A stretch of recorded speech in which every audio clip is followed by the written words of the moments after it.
Hello friends, welcome to brothers finance and good evening. ಇವತ್ತಿನ ದಿನ stock ಮಾರ್ಕೆಟಲ್ಲಿ ಬೆಳಿಗ್ಗೆಯಿಂದ ಸಂಜೆವರೆಗೂ ಏನು ನಡೆದಿದೆ ಮತ್ತು ನಾಳೆ ಮಾರ್ಕೆಟ್ ಯಾವ ಥರ ಇರ್ಬೋದು ಅಂತ ಈ ವಿಡಿಯೋದಲ್ಲಿ ಮಾತಾಡ್ಕೊಳ್ಳೋಣ. ಇವತ್ತಿನ ಮಾರ್ಕೆಟ್ ಅಪ್ಡೇಟ್ಸ್ ಏನಂದರೆ, ಸೆನ್ಸೆಕ್ಸ್ 9 ಪಾಯಿಂಟ್ಸ್ ಗೇನ್ ಆಗಿ 83,442 ಅಲ್ಲಿ ಕ್ಲೋಸ್ ಆಗಿದೆ. ನಿಫ್ಟಿ ಫ್ಲಾಟಾಗಿ ರಿಯಾಕ್ಟ್ ಆಗಿ 25,461 ಕ್ಲೋಸ್ ಆಗಿದೆ. ಬ್ಯಾಂಕ್ ನಿಫ್ಟಿ 82 ಪಾಯಿಂಟ್ಸ್ ಡೌನ್ ಆಗಿ 56,949 ಕ್ಲೋಸ್ ಆಗಿದೆ. ಫ್ರೆಂಡ್ಸ್, ಇವತ್ತು ಮಾರ್ಕೆಟ್ ನೋಡಿದ್ರಾ ತುಂಬಾ ವಾಲಟೈಲಾಗಿ ರಿಯಾಕ್ಟ್ ಆಗಿದೆ. ಮಾರ್ಕೆಟಲ್ಲಿ ಯಾವಾಗ ಬಿಗ್ ಇವೆಂಟ್ಸ್ ಇರ್ತಾವೋ ಆ ಟೈಮಲ್ಲಿ ಮಾರ್ಕೆಟ್ ಈ ಥರ ರಿಯಾಕ್ಟ್ ಆಗುತ್ತೆ. ಫ್ರೆಂಡ್ಸ್, ಇವಾಗ ಒಂದ್ಸಲ ಈ ಇಮೇಜ್ನ ನೋಡಿ. ಇವಾಗ ಲಾಸ್ಟ್ 6 ಮಂತ್ಸಲ್ಲಿ ಯಾವ್ಯಾವ ಗ್ಲೋಬಲ್ ಮಾರ್ಕೆಟ್ಸ್ ಎಷ್ಟೆಷ್ಟು ಪಾಸಿಟಿವ್ ಆಗಿ ರಿಯಾಕ್ಟ್ ಆಗಿದೆ ಅಂತ ಕ್ಲಿಯರಾಗಿ ಗೊತ್ತಾಗುತ್ತೆ. ಅದರಲ್ಲಿ ಟಾಪ್ ಬಂದು ಕಾಸ್ಪಿ ಇದೆ, ಮತ್ತು ನಿಫ್ಟಿ ಸೆನ್ಸೆಕ್ಸ್ ಎಲ್ಲಿದೆ ಅಂದರೆ ಲಾಸ್ಟಿಂದ 3rd ಮತ್ತು 4th ಪ್ಲೇಸಲ್ಲಿದೆ. ನಮ್ಮ ಮಾರ್ಕೆಟ್ಸ್ ಆದರೆ ಲಾಸ್ಟ್ 6 ಮಂತ್ಸಲ್ಲಿ ನಿಫ್ಟಿ ಆದರೆ 8% ರ್ಯಾಲಿ ಆಗಿದೆ, ಸೆನ್ಸೆಕ್ಸ್ ಆದರೆ 7% ರ್ಯಾಲಿ ಆಗಿದೆ. ಫ್ರೆಂಡ್ಸ್, ಇವಾಗ ರೀಸೆಂಟಾಗಿ ಮಾರ್ಕೆಟ್ ನೋಡಿಕೊಂಡ್ರೆ ರ್ಯಾಲಿ ಆಗಿರೋದು ಯಾಕೆ ಹೇಳಿ? ಒಂದು, ಟ್ರಂಪ್ ಅವರು April 7th ಟ್ಯಾರಿಫ್ನ ಪಾಸ್ ಮಾಡಿದ್ದಾರೆ. ಆ ಕಾರಣದಿಂದನೇ ಮಾರ್ಕೆಟ್ ಈ ಥರ ಪಾಸಿಟಿವ್ ಆಗಿ ರಿಯಾಕ್ಟ್ ಆಗಿರೋದು. ಮತ್ತೆ July 9th ನೋಡಿಕೊಂಡ್ರೆ ಈ ಟ್ರೇಡ್ ಡೀಲ್ಗೆ ಡೆಡ್ಲೈನ್ ಅಂತ ತುಂಬ ಸಲನೇ ಮಾತಾಡ್ಕೊಂಡಿದ್ವಿ. ಇವಾಗ ಇಂಡಿಯಾ ಮತ್ತು US ಮಧ್ಯ ಈ mini trade deal already complete ಆಗೋಗಿದೆ. ಆದರೆ ಇನ್ನು ಯಾವುದೇ ಥರ ಅಪ್ಡೇಟ್ಸ್ ಬಂದಿಲ್ಲ. ಮತ್ತೆ ನೆಕ್ಸ್ಟ್ 48 ಅವರ್ಸ್ ಒಳಗಡೆ ಕಂಪ್ಲೀಟ್ ಈ ಮಿನಿ ಟ್ರೇಡ್ ಡೀಲ್ ಬಗ್ಗೆ ಕಂಪ್ಲೀಟ್ ಅಪ್ಡೇಟ್ ಇರುತ್ತೆ ಅಂತ ಡೊನಾಲ್ಡ್ ಟ್ರಂಪ್ ಅವರೇ ಮೆನ್ಷನ್ ಮಾಡಿದ್ದಾರೆ. ಫ್ರೆಂಡ್ಸ್, ಇವಾಗ ನನ್ನ ಒಪಿನಿಯನ್ನ ಶೇರ್ ಮಾಡ್ತೀನಿ ನೋಡಿ. ಇವಾಗ ಈ ಮಿನಿ ಟ್ರೇಡ್ ಡೀಲ್ ಕಂಪ್ಲೀಟ್ ಆಗಿದ್ರು ಸಹ ಅದು ಇಂಡಿಯಾ ಪರವಾಗಿ ಕಂಪ್ಲೀಟ್ ಪಾಸಿಟಿವ್ ಇರುತ್ತೆ ಅಂತ ನಾನು ಅನ್ಕೊಂತ ಇಲ್ಲ. ಯಾಕಂದರೆ ಈಗಾಗಲೇ UK ಜೊತೆ ಟ್ರೇಡ್ ಡೀಲ್ ಕಂಪ್ಲೀಟ್ ಆಗಿದೆ. UK ಮೇಲಾದರೆ 10% ಟ್ಯಾರಿಫ್ ಹಾಕಿದ್ದಾರೆ. ಮತ್ತು ಲಾಸ್ಟ್ ವೀಕಲ್ಲಿ ನೋಡಿಕೊಂಡ್ರೆ ವಿಯೆಟ್ನಾಂ ಜೊತೆ ಟ್ರೇಡ್ ಡೀಲ್ ಕಂಪ್ಲೀಟ್ ಆಗಿದೆ. ವಿಯೆಟ್ನಾಂ ಮೇಲೆ 20% ಟ್ಯಾರಿಫ್ ಹಾಕಿದ್ದಾರೆ. ಅದೇ ಥರ ಇಂಡಿಯಾ ಮೇಲೂ ಎಬೌಟ್ 10% ಟ್ಯಾರಿಫ್ನ ಹಾಕ್ತಾರೆ ಅಂತ ನಾನು ಅನ್ಕೊತಾ ಇದ್ದೀನಿ. ಯಾಕಂದರೆ ಯಾವ ಕಂಟ್ರೀಸ್ಗೂ 0 ಟ್ಯಾರಿಫ್ನ ಮಾಡೋ ಚಾನ್ಸಸ್ ಏನೂ ಇರಲ್ಲ. ಯಾಕಂದರೆ ಇವಾಗ ತುಂಬ ವರ್ಷಗಳಿಂದ ನೋಡಿಕೊಂಡ್ರೆ ತುಂಬ ಕಂಟ್ರೀಸ್ US ಪ್ರಾಡಕ್ಟ್ಸ್ ಮೇಲೆ ತುಂಬಾ ಟ್ಯಾಕ್ಸಸ್ನ ಕಲೆಕ್ಟ್ ಮಾಡ್ತಾ ಬಂದರು. ಅದಾದಮೇಲೆ ಇವಾಗ ನೋಡಿಕೊಂಡ್ರೆ US ಹತ್ರ ಡೆಟ್ ತುಂಬಾ ಜಾಸ್ತಿ ಆಗಿದೆ. ಅದರಿಂದ ಸಮೇತ ಡೊನಾಲ್ಡ್ ಟ್ರಂಪ್ ಅವರು ಯಾವುದೇ ಕಂಟ್ರಿಗಾಗಲಿ 0 ಟ್ಯಾರಿಫ್ ಹಾಕಲ್ಲ.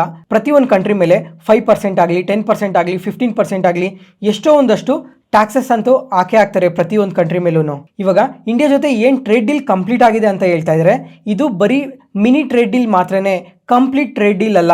ಈ ಮಿನಿ ಟ್ರೇಡ್ ಡೀಲ್ಗೋಸ್ಕರನೇ ತುಂಬಾನೇ ಮಾತುಕತೆ ನಡೆಸಿದ್ದಾರೆ. ಅಂದರೆ ಒಂದು ಕಡೆ ಇಂಡಿಯಾನೂ ಅಗ್ರಿ ಆಗ್ತಿಲ್ಲ, ಒಂದು ಕಡೆ US ಅವರೂ ಅಗ್ರಿ ಆಗ್ತಿಲ್ಲ. ಇವಾಗ US ಅವ್ರು ನೋಡಿಕೊಂಡ್ರೆ ಈ ಡೈರಿ ಪ್ರಾಡಕ್ಟ್ಸ್ ಮೇಲೆ ಮತ್ತು ಅಗ್ರಿಕಲ್ಚರ್ ಪ್ರಾಡಕ್ಟ್ಸ್ ಮೇಲೆಲ್ಲ ಟ್ಯಾಕ್ಸಸ್ನ ಕಮ್ಮಿ ಮಾಡಿ ಅಂತ ಕೇಳ್ತಾನೆ ಇದ್ರು. ಆದರೆ ಇಂಡಿಯನ್ ಗೌರ್ಮೆಂಟ್ ಅದಕ್ಕೆ ಒಪ್ಕೊತಾನೆ ಇಲ್ಲ. ಯಾಕಂದರೆ ನಮ್ಮ ಇಂಡಿಯಾಗೆ ಅದು ತುಂಬಾ ಎಫೆಕ್ಟ್ ಆಗುತ್ತೆ ಅಂತ. ಈ ಮಿನಿ ಟ್ರೇಡ್ ಡೀಲ್ಗೆ ಇಷ್ಟೆಲ್ಲ ಮಾತುಕತೆ ನಡೆದಿದೆ ಅಂತ ಅಂದರೆ ಆ್ಯಕ್ಚುಯಲ್ ಟ್ರೇಡ್ ಡೀಲ್ಗೆ ಇನ್ನೆಷ್ಟು ನಡೀಬೋದು ಹೇಳಿ? ಅದಕ್ಕೋಸ್ಕರ ಈ ಟ್ರೇಡ್ ಡೀಲ್ ಅಷ್ಟು ಈಸಿಯಾಗಿ ಕಂಪ್ಲೀಟ್ ಆಗಲ್ಲ ಅಂತಲೇ ಅನ್ಕೊತಾ ಇದ್ದೀನಿ.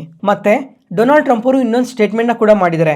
ಇವಾಗ ಯಾವ್ಯಾವ ಕಂಟ್ರೀಸ್ ನೆಗೋಸಿಯೇಷನ್ಗೆ ಬಂದಿಲ್ಲ ಅವು 15 ಕಂಟ್ರೀಸ್ ಇದ್ದಾವೆ, ಅವ್ರಿಗೆಲ್ಲ ಲೆಟರ್ಸ್ನ ಕಳಿಸ್ತೀವಿ. ಮತ್ತು August 1st ನೋಡಿಕೊಂಡ್ರೆ ಪ್ರತಿ ಕಂಟ್ರಿ ಮೇಲೂ 25% ಟ್ಯಾರಿಫ್ ಇದ್ದೇ ಇರುತ್ತೆ ಅಂತ ಸ್ಟೇಟ್ಮೆಂಟ್ಸ್ನ ಮಾಡಿದ್ದಾರೆ.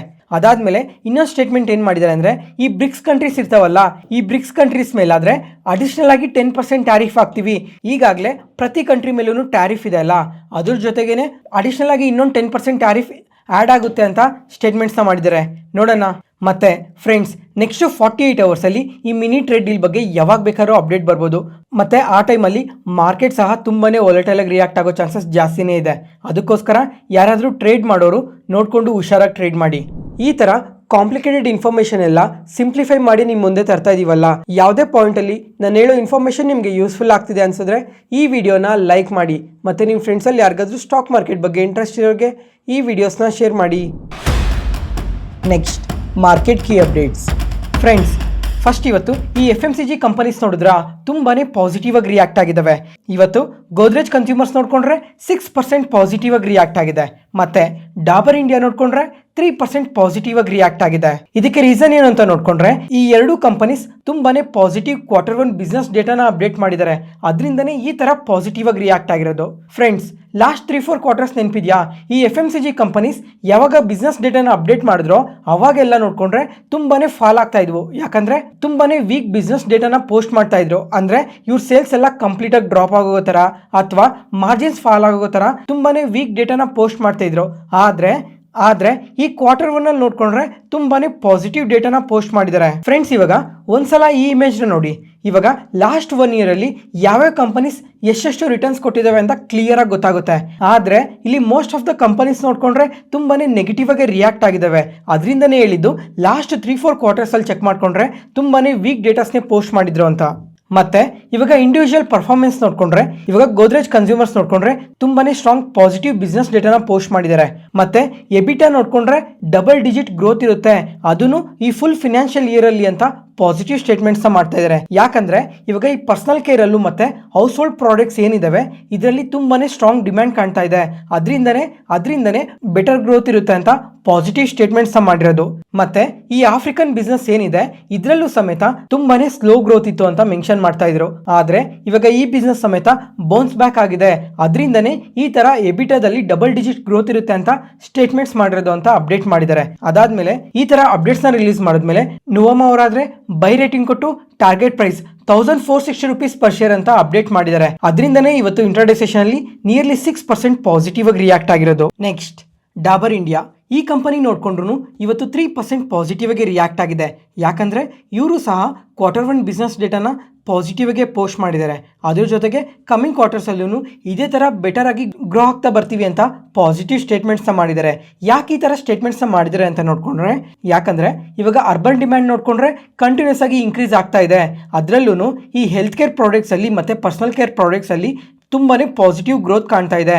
ಅದರಿಂದನೇ ಈ ತರ ಪಾಸಿಟಿವ್ ಸ್ಟೇಟ್ಮೆಂಟ್ಸ್ ಮಾಡಿರೋದು ಅಂತ ಅಪ್ಡೇಟ್ ಮಾಡಿದ್ದಾರೆ. ಮತ್ತೆ ರೂರಲ್ ಮಾರ್ಕೆಟ್ ಅಲ್ಲೂ ಡಿಮ್ಯಾಂಡ್ ಸ್ವಲ್ಪ ಇನ್ಕ್ರೀಸ್ ಆಗ್ತಾ ಇದೆ ಗ್ರಾಜುಯಲ್ ಆಗಿ ಅಂತ ಸ್ಟೇಟ್ಮೆಂಟ್ಸ್ ಮಾಡಿದ್ದಾರೆ. ಅದಾದ್ಮೇಲೆ ಇವರು ರೀಸೆಂಟ್ ಆಗಿ ಹೊಸ ಪ್ರಾಡಕ್ಟ್ಸ್ ನ ಕೂಡ ಲಾಂಚ್ ಮಾಡಿದ್ದಾರೆ. ಯಾವ್ಯಾವ ಕ್ಯಾಟಗರಿ ಪ್ರಾಡಕ್ಟ್ಸ್ ಅಂತ ನೋಡ್ಕೊಂಡ್ರೆ juices, Ayurvedic wellness, skin care products, ಈ ತರ ತುಂಬಾನೇ ಕ್ಯಾಟಗರೀಸ್ ಅಲ್ಲಿ ಹೊಸ ಪ್ರಾಡಕ್ಟ್ಸ್ ನ ಲಾಂಚ್ ಮಾಡಿದ್ದಾರೆ. ಅದರಿಂದ ಕೂಡ ಕಮಿಂಗ್ ಟೈಮ್ ಅಲ್ಲಿ ಒಳ್ಳೆ ರೆವಿನ್ಯೂಸ್ ಜನರೇಟ್ ಆಗುತ್ತೆ ಅಂತ ಪಾಸಿಟಿವ್ ಸ್ಟೇಟ್ಮೆಂಟ್ಸ್ ಮಾಡಿದ್ದಾರೆ. ಮತ್ತೆ ಇವರು ಸಹ ಮಿಡಲ್ ಈಸ್ಟರ್ನ್ ಕಂಟ್ರೀಸ್ ಅಲ್ಲಿ ಮತ್ತು ಆಫ್ರಿಕನ್ ಕಂಟ್ರೀಸ್ ಅಲ್ಲಿ ಸ್ವಲ್ಪ ಬಿಸ್ನೆಸ್ ನ ಮಾಡ್ತಾ ಇದಾರಲ್ಲ, ಅದರಿಂದ ಸಮೇತ ತುಂಬಾನೇ ಪಾಸಿಟಿವ್ ರೆವಿನ್ಯೂಸ್ ಬರುತ್ತೆ ಅಂತ ಸ್ಟೇಟ್ಮೆಂಟ್ಸ್ ಮಾಡಿದ್ದಾರೆ.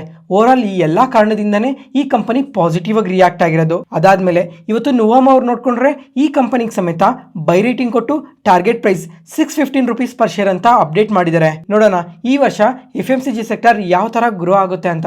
ಅದಾದ್ಮೇಲೆ ಫ್ರೆಂಡ್ಸ್, ಈ FMCG ಸೆಕ್ಟರ್ ಅಲ್ಲಿ ನಿಮ್ ಫೇವ್ರೆಟ್ ಸ್ಟಾಕ್ ಯಾವುದು ಅಂತ ಒಂದ್ಸಲ ಕಮೆಂಟ್ ಸೆಷನ್ ಅಲ್ಲಿ ಕಮೆಂಟ್ ಮಾಡಿ. ಅಥವಾ ನೀವು ಯಾವ್ದಾದ್ರು ಕಂಪನಿಯಲ್ಲಿ ಈಗಾಗಲೇ ಇನ್ವೆಸ್ಟ್ ಮಾಡಿದ್ರೆ ಅದು ಯಾವ ಕಂಪನಿ ಅಂತ ಕೂಡ ಮೆನ್ಷನ್ ಮಾಡಿ. Next, Simmons energy India. ಈ ಕಂಪನಿ ನೋಡ್ಕೊಂಡ್ರೆ ಇವತ್ತು ಇಂಟ್ರಾಡೇ ಸೆಷನ್ ಅಲ್ಲಿ ನಿಯರ್ಲಿ 6% ಪಾಸಿಟಿವ್ ಆಗಿ ರಿಯಾಕ್ಟ್ ಆಗಿದೆ. ಮತ್ತೆ ಈ ಕಂಪನಿ ಬಗ್ಗೆ ರೀಸೆಂಟ್ ಟೈಮಲ್ಲಿ ಒಂದ್ಸಲ ಮಾತಾಡ್ಕೊಂಡಿದ್ವಿ. ಅದ್ರ ಜೊತೆಗೆ ಈ ಕಂಪನಿ ನೋಡ್ಕೊಂಡ್ರೆ ರೀಸೆಂಟ್ ಆಗಿ ಮಾರ್ಕೆಟ್ಗೆ ಲಿಸ್ಟ್ ಆಗಿದೆ. ಯಾವ ತರ ಅಂದ್ರೆ ಈ ಸಿಮೆನ್ಸ್ ಇಂಡಿಯಾ ಕಂಪನಿ ಇದೆ ಅಲ್ಲ, ಆ ಕಂಪನಿಯಿಂದ ಡಿಮರ್ಜ್ ಆಗಿ ಸಪರೇಟ್ ಆಗಿ ಇವಾಗ ಲಿಸ್ಟ್ ಆಗಿರೋದು. ಯಾಕಂದ್ರೆ ಈ ಎನರ್ಜಿ ಬಿಸ್ನೆಸ್ ರಿಲೇಟೆಡ್ ಆಗಿ ಸ್ವಲ್ಪ ಪ್ರಾಪರ್ ಆಗಿ ಫೋಕಸ್ ಮಾಡೋಣ ಅನ್ನೋ ಕಾರಣದಿಂದ ಈ ಕಂಪನಿನ ಡಿಮರ್ಜ್ ಮಾಡಿ ಸಪರೇಟ್ ಆಗಿ ಲಿಸ್ಟ್ ಮಾಡಿದ್ದಾರೆ. ನೆಕ್ಸ್ಟ್, ಇವಾಗ ಈ ಕಂಪನಿ ಬಿಸ್ನೆಸ್ ಬಗ್ಗೆ ಜಸ್ಟ್ ಹೈಲೈಟ್ ಮಾಡ್ತೀನಿ ನೋಡಿ. ಇವರು ಈ ಎನರ್ಜಿ ರಿಲೇಟೆಡ್ ಆಗಿ ಸ್ವಲ್ಪ ಟೆಕ್ ಸಪೋರ್ಟ್ ನ ಪ್ರೊವೈಡ್ ಮಾಡ್ತಾರೆ. ಮತ್ತೆ ಯಾವ್ಯಾವ ಸೆಗ್ಮೆಂಟ್ ಅಲ್ಲಿ ವರ್ಕ್ ಮಾಡ್ತಾರೆ ಅಂತ ನೋಡ್ಕೊಂಡ್ರೆ, ಮೊದಲನೇದಾಗಿ ಪವರ್ ಟ್ರಾನ್ಸ್ಮಿಷನ್. ಇದ್ರಲ್ಲಿ ನೋಡ್ಕೊಂಡ್ರೆ ಟ್ರಾನ್ಸ್ಫಾರ್ಮರ್ಸ್ನ, ಸರ್ಕ್ಯೂಟ್ ಬ್ರೇಕ್ಸ್ನ ಮತ್ತೆ ಸ್ವಿಚ್ ಗೇರ್ಸ್ನ ಈ ಪವರ್ ಗ್ರಿಡ್ಸ್ಗೆ, ರಿನ್ಯೂವಲ್ ಪ್ರಾಜೆಕ್ಟ್ಸ್ಗೆ ಮತ್ತೆ ಲಾರ್ಜ್ ಇಂಡಸ್ಟ್ರೀಸ್ ಇರ್ತಾವಲ್ಲ ಇವ್ರಿಗೆಲ್ಲ ಸಪ್ಲೈ ಮಾಡ್ತಾರೆ. ಅದಾದ್ಮೇಲೆ ಎರಡನೇ ಸೆಗ್ಮೆಂಟ್ ಬಂದು ಗ್ರಿಡ್ ಮಾಡರ್ನೈಸೇಷನ್. ಇದ್ರಂಡರಲ್ಲಿ ನೋಡ್ಕೊಂಡ್ರೆ ಇವಾಗ ದೊಡ್ಡ ಗ್ರಿಡ್ಸ್ ಇರ್ತವೆ ಮತ್ತೆ ಪವರ್ ಸ್ಟೇಷನ್ಸ್ ಎಲ್ಲ ಇರ್ತಾವಲ್ವಾ, ಅದರಲ್ಲಿ ಈ ಸ್ಮಾರ್ಟ್ ಟೆಕ್ನಾಲಜೀಸ್ ನ ಬಳಸ್ಕೊಂಡು ಮಾನಿಟರ್ ಮಾಡೋದು, ಕಂಟ್ರೋಲ್ ಮಾಡೋದು, ವೋಲ್ಟೇಜ್ ಫ್ಲಕ್ಚುಯೇಷನ್ಸ್ ಎಲ್ಲ ನೋಡ್ಕೊಳ್ಳೋದು, ಈ ತರ ಎಲ್ಲ ಮಾಡ್ತಾರೆ. ಮತ್ತೆ ಮೂರನೇ ಸೆಗ್ಮೆಂಟ್ ಬಂದು ಇಂಡಸ್ಟ್ರಿಯಲ್ ಸೊಲ್ಯೂಷನ್ಸ್. ಇದ್ರಂಡರಲ್ಲಿ ನೋಡ್ಕೊಂಡ್ರೆ ದೊಡ್ಡ ಫ್ಯಾಕ್ಟರೀಸ್ಗೆ ಮತ್ತೆ ಲಾರ್ಜ್ ಇಂಡಸ್ಟ್ರೀಸ್ ಎಲ್ಲ ಇರ್ತಾವಲ್ಲ ಆ ತರ ಪ್ಲಾಂಟ್ಸ್ಗೆ ಸ್ವಲ್ಪ ಎಲೆಕ್ಟ್ರಾನಿಕ್ ಇನ್ಫ್ರಾಸ್ಟ್ರಕ್ಚರ್ಸ್ ನ ಪ್ರೊವೈಡ್ ಮಾಡ್ತಾರೆ. ಫೈನಲ್ ಆಗಿ ನಾಲ್ಕನೇ ಸೆಗ್ಮೆಂಟ್ ಬಂದು ರಿನ್ಯೂವಬಲ್ ಇಂಟಿಗ್ರೇಷನ್. ಇದ್ರಂಡರಲ್ಲಿ ನೋಡ್ಕೊಂಡ್ರೆ ಇವಾಗ ಸೋಲಾರ್ ಎನರ್ಜಿ ಇರುತ್ತೆ, ವಿಂಡ್ ಎನರ್ಜಿ ಇರುತ್ತೆ ಮತ್ತೆ ಹೈಡ್ರೋ ಎನರ್ಜಿ ಇರುತ್ತೆ. ಇವಾಗ ಎನರ್ಜಿನೆಲ್ಲ ಜನರೇಟ್ ಮಾಡ್ತಾರಲ್ಲ, ಎನರ್ಜಿನ ಜನರೇಟ್ ಮಾಡಿದ್ಮೇಲೆ ಇದನ್ನ ಪವರ್ ಗ್ರಿಡ್ಗೆ ಯಾವ ತರ ಕನೆಕ್ಟ್ ಮಾಡೋದು, ಇದಕ್ಕೆಲ್ಲ ಸೊಲ್ಯೂಷನ್ಸ್ ನ ಇವರು ಪ್ರೊವೈಡ್ ಮಾಡ್ತಾರೆ. ಫ್ರೆಂಡ್ಸ್, ಇವಾಗ ಈ ಕಂಪನಿ ಬಿಸ್ನೆಸ್ ಬಗ್ಗೆ ಕಂಪ್ಲೀಟ್ ಆಗಿ ಎಕ್ಸ್ಪ್ಲೈನ್ ಮಾಡಿದ್ದೀನಿ ಮತ್ತೆ ಪ್ರತಿಯೊಬ್ಬರಿಗೂ ಅರ್ಥ ಆಗಿದೆ ಅಂತ ಅನ್ಕೊಂತೀನಿ.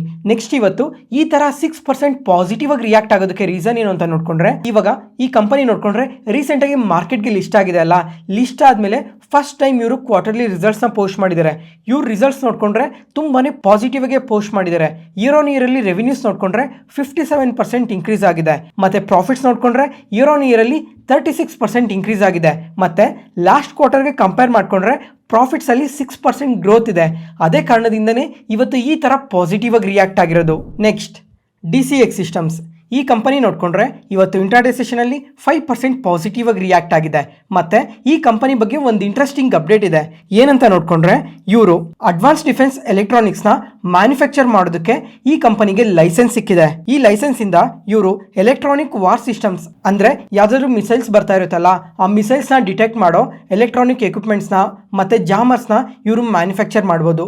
ಅದಾದ್ಮೇಲೆ ಇವಾಗ ಭೂಮಿ ಮೇಲಾಗ್ಲಿ ಅಥವಾ ಆಕಾಶದಲ್ಲಾಗ್ಲಿ ಪ್ರತಿಯೊಂದನ್ನು ಚೆಕ್ ಮಾಡ್ತಾ ಇರೋದಕ್ಕೋಸ್ಕರ ಹೊಸ ರೇಡರ್ ಸಿಸ್ಟಮ್ಸ್ನ ಕೂಡ ಇವರು ಮ್ಯಾನುಫ್ಯಾಕ್ಚರ್ ಮಾಡ್ಬೋದು. ಅದಾದ್ಮೇಲೆ ಕಮ್ಯುನಿಕೇಶನ್ಗೋಸ್ಕರ, ನೇವಿಗೇಷನ್ಸ್ಗೋಸ್ಕರ ಇವರು ಹೊಸ ಎಲೆಕ್ಟ್ರಾನಿಕ್ ಸಿಸ್ಟಮ್ಸ್ನ ಕೂಡ ಮ್ಯಾನುಫ್ಯಾಕ್ಚರ್ ಮಾಡ್ಬೋದು ಅಂತ ಹೇಳಿದ್ದಾರೆ. ಅದಾದ್ಮೇಲೆ ಸೆನ್ಸಾರ್ಸ್ನ, ಕನೆಕ್ಟರ್ಸ್ನ ಮತ್ತೆ ಈ ಮಿಲಿಟರಿ ಹಾರ್ಡ್ವೇರ್ಸ್ ಅಲ್ಲಿ ಬಳಸೋ ಕೇಬಲ್ಸ್ನ ಕೂಡ ಇವರು ಮ್ಯಾನುಫ್ಯಾಕ್ಚರ್ ಮಾಡ್ಬೋದು ಅಂತ ಅಪ್ಡೇಟ್ ಮಾಡಿದ್ದಾರೆ. ಅದರಿಂದನೇ ಇವತ್ತು ಈ ತರ ಪಾಸಿಟಿವ್ ಆಗಿ ರಿಯಾಕ್ಟ್ ಆಗಿರೋದು.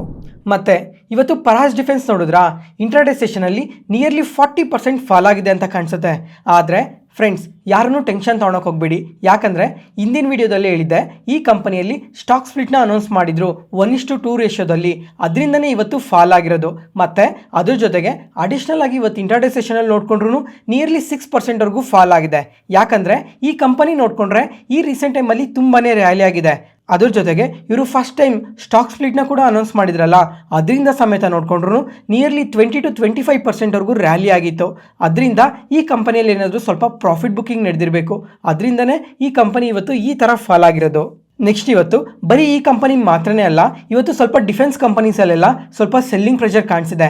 ಯಾಕಂದರೆ ಲಾಸ್ಟ್ 6 ಮಂತ್ಸಲ್ಲಿ ನೋಡಿಕೊಂಡ್ರೆ ಈ ಡಿಫೆನ್ಸ್ ಇಂಡೆಕ್ಸೇನೆ ಎಬೋ 50% ರ್ಯಾಲಿ ಆಗಿತ್ತಲ್ಲ. ಯಾಕಂದರೆ ಮಲ್ಟಿಪಲ್ ರೀಸನ್ಸಿಂದ. ಆದರೆ ಈ ರೀಸೆಂಟ್ ಟೈಮಲ್ಲಿ ನೋಡಿಕೊಂಡ್ರೆ ಇವಾಗ ಈ ಜಿಯೋ ಪೊಲಿಟಿಕಲ್ ಟೆನ್ಷನ್ಸ್ ಏನು ರೀಸೆಂಟ್ ಟೈಮಲ್ಲಿ ಡೆವಲಪ್ ಆಗಿತ್ತೋ ಅದೆಲ್ಲ ಸ್ವಲ್ಪ ಕಮ್ಮಿ ಆಗ್ತಾ ಬರ್ತಾ ಇದೆ.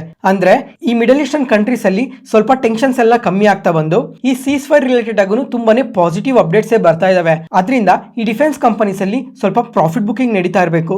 ಅದರಿಂದನೇ ಈ ಥರ ಫಾಲ್ ಆಗ್ತಾ ಇರೋದು. ನೆಕ್ಸ್ಟ್ ಇವತ್ತು ಬೋರೋಸಿಲ್ ರಿನ್ಯೂವಬಲ್ಸ್ ನೋಡಿಕೊಂಡ್ರೆ 6% ಪಾಸಿಟಿವ್ ಆಗಿ ರಿಯಾಕ್ಟ್ ಆಗಿದೆ. ಇದಕ್ಕೆ 2 ಕಾರಣ ಇದೆ. ಮೊದಲನೇದಾಗಿ ಇವ್ರು ನೋಡಿಕೊಂಡ್ರೆ ಇವಾಗ ಇಂಡಿಯಾದಲ್ಲಿ ಸೋಲಾರ್ ಎನರ್ಜಿ ಸೆಕ್ಟರ್ ರಿಲೇಟೆಡ್ ಆಗಿ ಇನ್ನೂ ತುಂಬಾನೇ ಫೋಕಸ್ ಮಾಡ್ತೀವಿ.